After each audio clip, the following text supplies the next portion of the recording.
name is David Peura, and I was president of the AGA in 2005. I believe I was the 100th president of the AGA. I live in Charlottesville, Virginia, but I'm fortunate now to be retired, and my wife Kristen and I are spending a month in Costa Rica. That's where I currently am. Great. Looks very nice there. Could you give us a little bit of background on how you got into the medical field and also how you got into gastroenterology? Well, it seems that I always wanted to go into medicine. When I was a little boy, actually, my favorite book was Dr. Dan, the Bandage Man. It was a story about a little boy who went around bandaging all the neighbors' pets and his friends.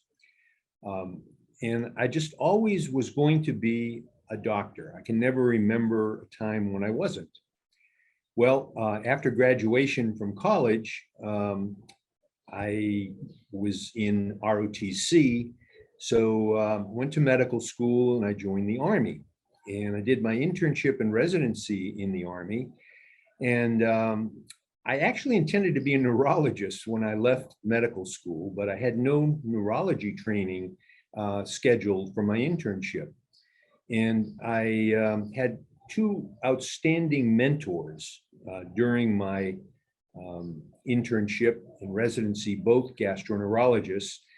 Pete Peterson had just graduated from his fellowship and was a berry planner assigned to Letterman Army Medical Center, where I was a house officer.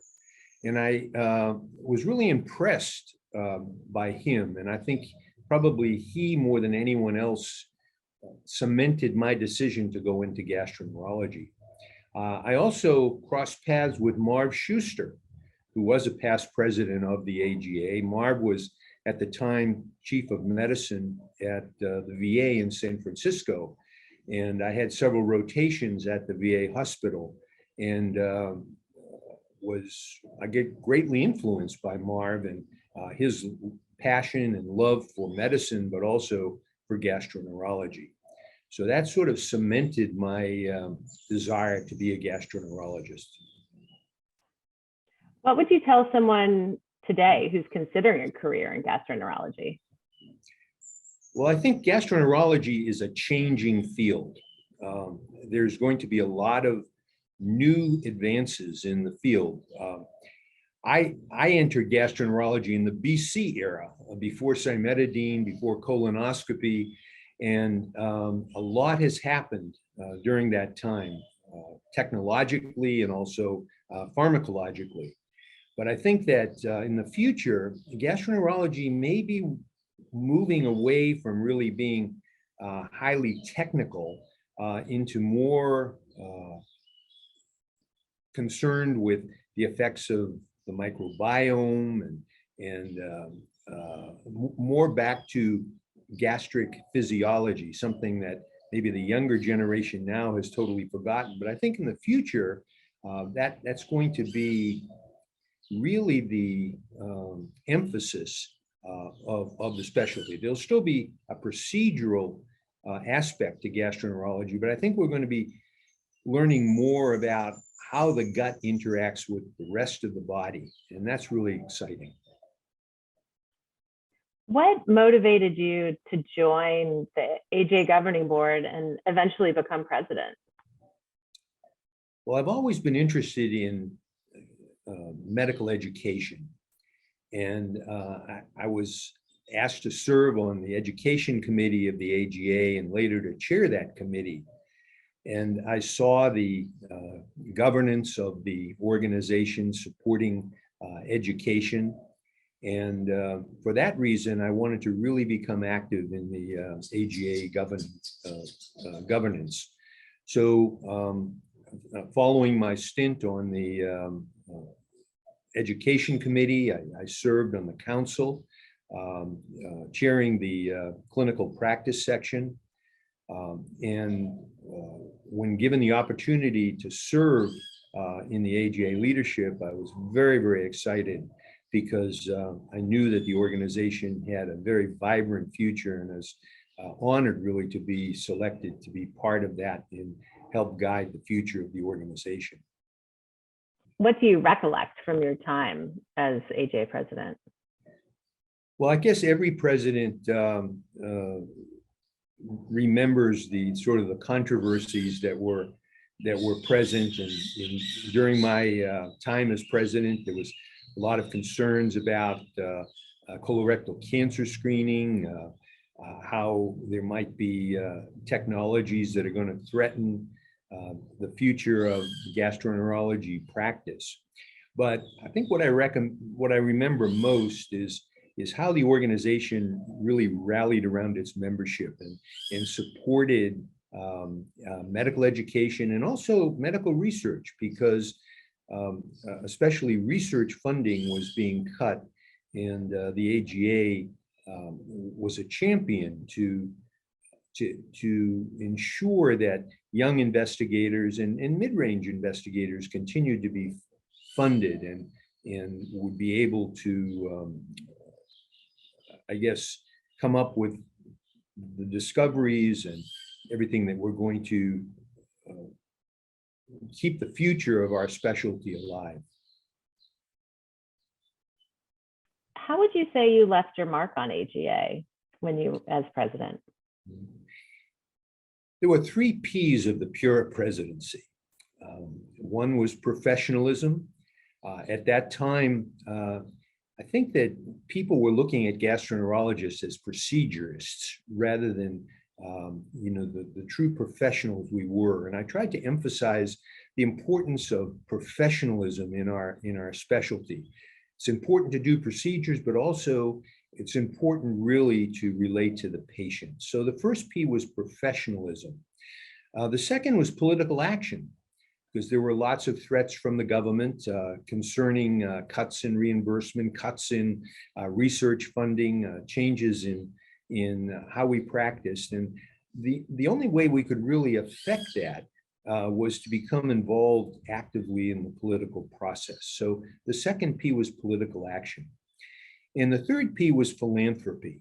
My wife, Kristen, and I have always wanted to give back, and that's especially important with an organization like the AGA, where we provide a legacy for the future. So I wanted to stress the importance of supporting the fundraising efforts of the AGA, and so the third P was philanthropy. You have definitely left a mark on AGA. And I'm interested to know what kind of impact AGA has had on you personally. Well, AGA presidency probably was the highlight of my medical career. And to actually be honored by the organization with the Friedenwald Medal sort of brought that home to me.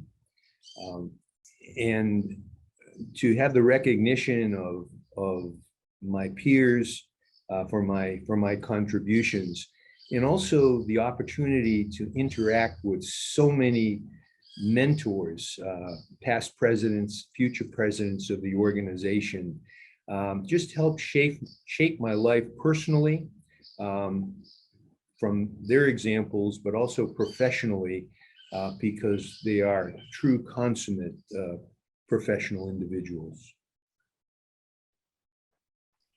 Could you share your thoughts on where AGA is today? Well, AGA continues to be the preeminent subspecialty organization in the world. I think that AGA membership is important for especially younger people, but AGA faces a challenge because organized gastroenterology just isn't as necessary, I think, for younger people as it has been in the past. Many younger physicians are faced with challenges of clinical practice and research grants and things like that, that to an extent that they never were before. So that their priorities are very different. But I think it's important that they recognize that it's only through organized gastroenterology that they can help shape the future of the specialty, and in part ensure the legacy that those who have gone before have I guess, cemented and allowed them to be in a position where they are right now. What's your hope for AGA's future? Well, I hope the AGA continues to grow, continues to adapt to the needs of its constituency. As I mentioned, especially the younger generation of doctors are probably expecting things that are a little bit different. We are in an age where technology of medicine is advancing, but also communication. The technology of communication is changing. So it's important that the AGA adapt to those areas of change, and so they remain a vibrant and meaningful organization for all of their members and constituencies. Okay, well, thank you. Is there anything else that you'd like to share that I didn't cover? Well, I want to wish the AGA a happy 125th anniversary. 125 years of very exciting and productive history. Okay, well, thank you very much. And thank you for everything that you've done for AGA. And I hope you enjoy your time in Costa Rica. Well, thank you.